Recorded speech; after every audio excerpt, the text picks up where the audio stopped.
अ, सभी को मेरा नमस्कार। I am Meena Tomar. मैं एक साइंस टीचर हूँ और अभी जो हमारी वर्कशॉप हुई थी विज्ञान वाटिका की तरफ से, जो बहुत ही हम लोगों के लिए सहायक रही, काफ़ी हेल्प हम लोगों को मिली। हम शिक्षकों को नए नए तरीक़ों को जानने का मौका मिला। इस विज्ञान वाटिका में संतोष जी पटेल, सूर्यकांत जायसवाल जी और बावेजा सर, साथ ही जो हैं प्रेरक त्रिवेदी सर और अनेक महान विभूतियों का हमको जो है मार्गदर्शन प्राप्त हुआ। साथ ही इसरो के सीनियर साइंटिस्ट हैं, उनके मार्गदर्शन में भी हम लोगों को ट्रेनिंग दी गई। और साथ ही हम लोगों को इतने अच्छे तरीके से, सरल तरीके से विद्यार्थियों को कैसे प्रयोग के द्वारा हम विज्ञान को समझाएं और कैसे घर घर तक जो है विज्ञान को पहुंचाएं और हर चीज़ में विज्ञान बसा हुआ है। और बच्चों में किस प्रकार से जिज्ञासा उत्पन्न करें, कैसे उनमें मोटिवेशन लाएं, कैसे अपने आप में मोटिवेशन लाएं, इन सब बात से प्रेरित मतलब मुझे बहुत अधिक प्रेरणा मिली। और मैं बहुत अधिक दिल से धन्यवाद करना चाहूँगी समस्त वरिष्ठ जनों का और सभी जो इस कार्यक्रम को सफल बनाने में जिन्होंने सहयोग किया है, उन सबका मैं दिल से धन्यवाद करना चाहूँगी, जिन्होंने बहुत ही अच्छे तरीके से हम साइंस टीचर की मनोदशा को समझा और ऐसे प्रोग्राम को ऑर्गेनाइज़ किया और जिससे हमें मनोबल मिला। और कैसे हम वेस्ट मटेरियल से जो हमारे विद्यार्थी हैं उनको परिपक्व बना सकते हैं, उनके मन में साइंस के प्रति रुचि उत्पन्न कर सकते हैं। तो आज मैंने इसी वर्कशॉप से प्रेरित होकर के एक एक्सपेरिमेंट यहाँ पर तैयार किया है और जो मैं अपने विद्यालय में भी बच्चों को बिल्कुल सिखाऊंगी। और ये काफ़ी मतलब बावेजा सर ने जो वेस्ट मटेरियल से यहाँ पर हमको समझाया था, उसी को ध्यान में रखते हुए मैंने भी एक एक्सपेरिमेंट किया है वेस्ट मटेरियल से। तो ये आर्किमिडीज़ के सिद्धांत को प्रूव करेगा। तो आइए हम देखते हैं आर्किमिडीज़ का सिद्धांत। आज समझते हैं आर्किमिडीज़ का प्रिंसिपल। आर्किमिडीज़ का प्रिंसिपल हम बहुत इजी तरीके से स्टूडेंट को एक्सप्लेन कर सकते हैं हमारे वेस्ट मटेरियल से, और उनमें एक जिज्ञासा हम पैदा कर सकते हैं। जैसे मैंने यहाँ पर जो है वेस्ट कैल्शियम की जो बॉटल्स होती है या किसी भी प्रकार की दवाई की आप जो बॉटल्स हैं वो ले सकते हैं। तो ये बॉटल्स, खाली बॉटल्स जो हमारे घर में होती हैं, सेम टाइप की हमने बॉटल्स ले ली है।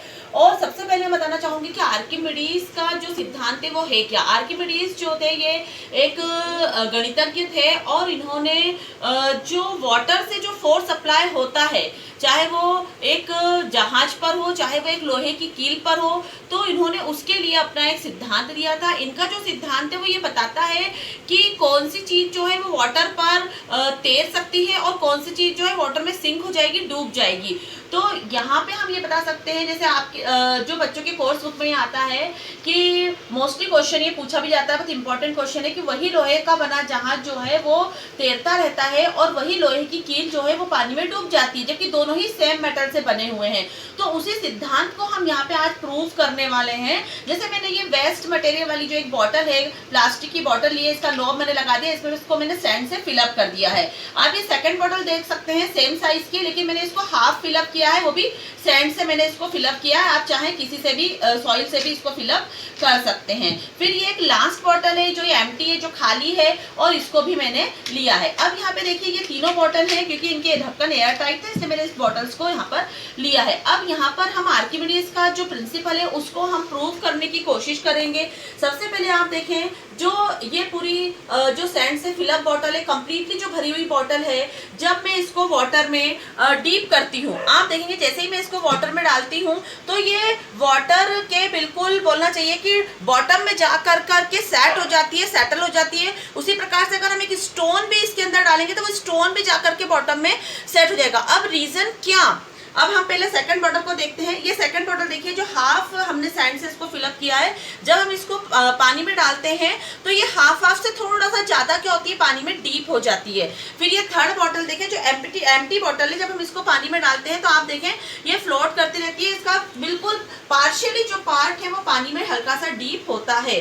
तो इसका रीजन क्या है, तो इसका रीजन है कि जब हमने फर्स्ट बॉटल जो सैंड से फिलअप थी उसको जब हमने पानी में डीप किया तो तो इस ऊपर से जो मतलब होना चाहिए कि इस बॉटल पर 2 फोर्स जो है वर्क कर रहे हैं। एक फोर्स जो इस बॉटल को नीचे की ओर खींच रहा है, जो गुरुत्वाकर्षण का बल है, जिसको हम ग्रेविटेशनल फोर्स कहते हैं, और दूसरा जो फोर्स है वो वाटर के द्वारा उस पर अप्लाई किया जा रहा है, जिसको उत्प्लावन बल कहते हैं या बायोएंट फोर्स हम कहते हैं। तो यहाँ पर जो था, जो बॉटल पूरी सैंड से फिलअप थी, उस पर गुरुत्वाकर्षण बल का प्रभाव बहुत ज्यादा था, और क्योंकि उस बॉटल की जो डेंसिटी थी, उस बॉटल का जो घनत्व था वो बहुत ज्यादा होने के कारण जो थी वो बॉटल पानी में डूब गई। उसी प्रकार से जो बॉटल आधी भरी थी, तो उस बॉटल पर बायोएंट फोर्स और आपका जो है गुरुत्वाकर्षण का बल, ये दोनों ने कार्य किया, पर यहाँ पर कहीं ना कहीं जो था बॉटल की डेंसिटी कम होने के कारण, उसका घनत्व कम होने के कारण वो आधी पानी में